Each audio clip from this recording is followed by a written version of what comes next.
ভোটের প্রভাব? না, অনেক কিছু শুনলাম, এদের কি হবে, ওদের কি হবে। বিশ্বদা, প্রথমে একটা বেসিক জিনিস বোঝা উচিত আমাদের। সিটিজেনশিপ অ্যাক্ট 1955 এবং তার অ্যামেন্ডমেন্ট হচ্ছে সিটিজেনশিপ অ্যামেন্ডমেন্ট অ্যাক্ট 2019।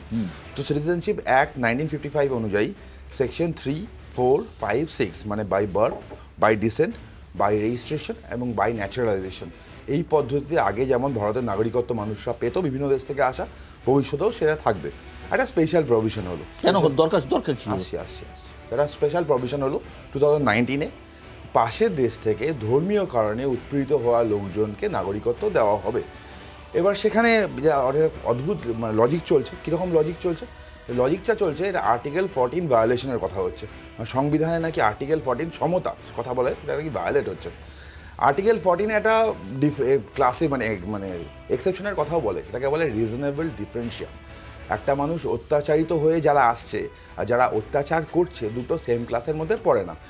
এই লজিক যদি ধরা হয় আর্টিকেল 14 ভায়োলেট হচ্ছে, আমার তো খুব অবাক হব না কোন দিন যদি বলে দেয় এরা SC, ST, OBC বা গরিব মানুষ বা BPL এর সুবিধা কেন দেওয়া হয়, আর্টিকেল 14-এর ভায়োলেশনের কথা বলবে, হবে না, কারণ এটা রিজনেবল ডিফারেন্সিয়ার কথা বলে।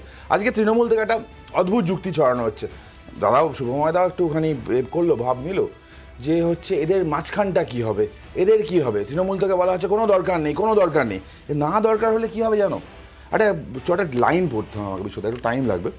একটা অর্ডারে কয়টা লাইন পড়ছি খালি, তারপর আমি কনটেক্সটটা বলছি। আমি বলছি হাইকোর্টের, আমাদের ক্যালকাটা হাইকোর্টের অর্ডারে, it is needless to say that a passport, voter identity card, pan card, Aadhaar card are not document of citizenship of India. If a person claims citizenship of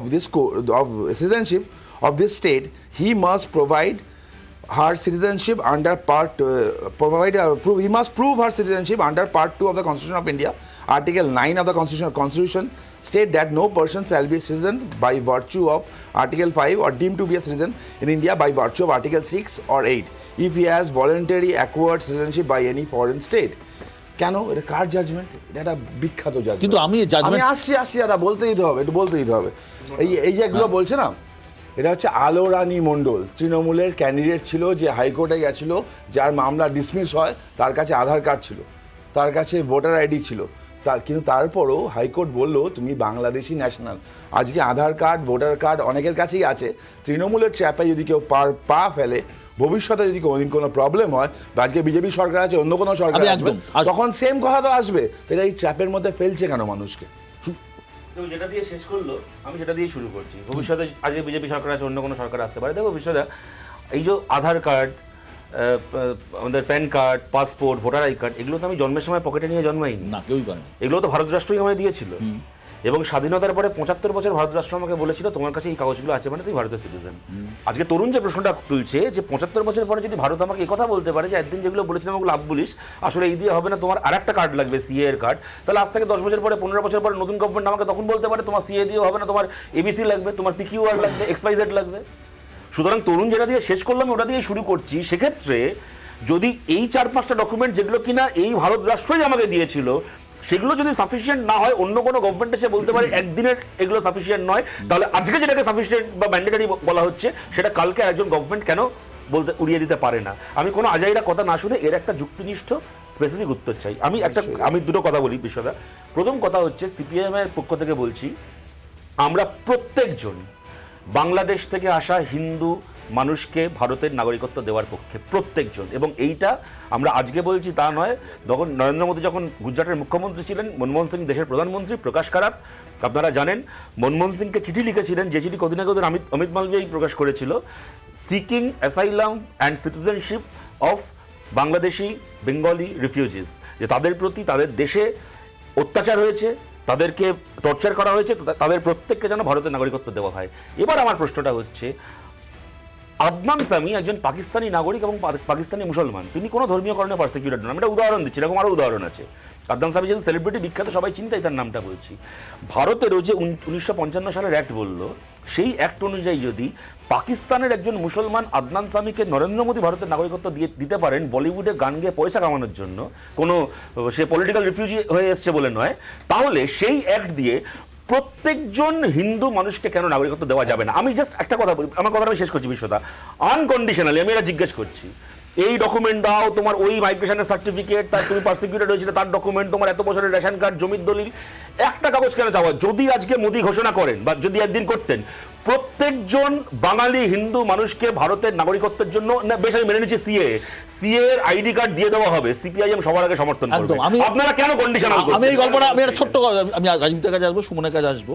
আজকে এই যে যখন শুনলাম যে অনলাইনে আবেদন করা যাচ্ছে, তা আমি আমাদের রিপোর্টারকে বলা হলো যে ভাই তুমি একটু অনলাইনে একটা আবেদন কি করে পারা যায়, বুঝলেন সুময়দা, কি করে করা যায় একটু চেষ্টা করো। তো আমার যে রিপোর্টার ছিলেন তিনি অনলাইনে ওই অ্যাপ্লিকেশনটা করতে শুরু করলেন।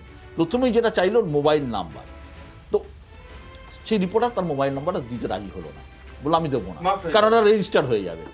তো সে ডেস্কের একজনের সহায়তা চাইলো, ডেস্কের লোক বললো না না আমিও আমারটা দেবো না, তার রেজিস্টার হয়ে যাবে। এই যে আতঙ্কটা একটা প্রত্যেকের মধ্যে, ধরুন আমরা এখানে কজন বসে আছি, একজন 5 জন 6 জন বসে আছি, আমার ধারণা এই 6 জনের মধ্যে বেশিরভাগেরই বাড়ি পূর্ববঙ্গে হয়তো ছিল, মানে আমার ছিল, আমি জানি না আর তরুণও ছিল, সবারই ছিল, সুতরাং মেজরিটি পূর্ববঙ্গের ছিল। সুতরাং এই জায়গা থেকে একটা আতঙ্কে কিন্তু সবাই ভুগছে। রাজীব দা, না আমি মানে আমার মনে একটু অন্যরকমভাবে একটু ব্যাখ্যাটা করা দরকার আছে। সেটা হচ্ছে যে আমি যেটা প্রথম বলবো যে ভারতীয় জনতা পার্টি ঠিক ভোট এলেই কিছু, দেখুন মানুষকে ভোটে বৈতরণী পার করতে গেলে ঝুলি থেকে কিছু বেড়াল বার করতে হয়, বা বলতে পারেন সিম্পলি ওই কুমির ছানা দেখানোর মতো কিছু দেখাতে হয়। এবং দেখুন যদি আপনি যদি খেয়াল করেন ভারতীয় জনতা পার্টি কিন্তু ঠিক 2019-এরও এই ভোট বৈতরণী পার করার জন্য কিন্তু এই সিএ জুজু দেখিয়েছিল, এই কুমির ছানা দেখিয়েছিল যে আমি করব, আমরা সিএ নিয়ে আসবো, আমরা আপনাদের নাগরিকত্ব দেবো। কিন্তু আমার অদ্ভুত লাগছে যে 20 সালে যেটা হয়ে গেল, ধরুন আপনি 19 সালে পাস হয়ে গেল, 20 সালে অ্যাক্টে পরিণত হল, তারপর থেকে রুল ফ্রেম করতে 9 বার এক্সটেনশন, 20 থেকে ঠিক 24-এ যেখানে ভোটের আর 3-4 দিন বাকি আছে ধরুন অ্যানাউন্স হবে, মানে তার ঠিক আগে ঠিক এই কুমিরছানা বা এই ঝুলি থেকে বিড়ালটা বলতে পারেন, আমি এটাকে বলবো এটাকে পুরোপুরি ভোট চমক।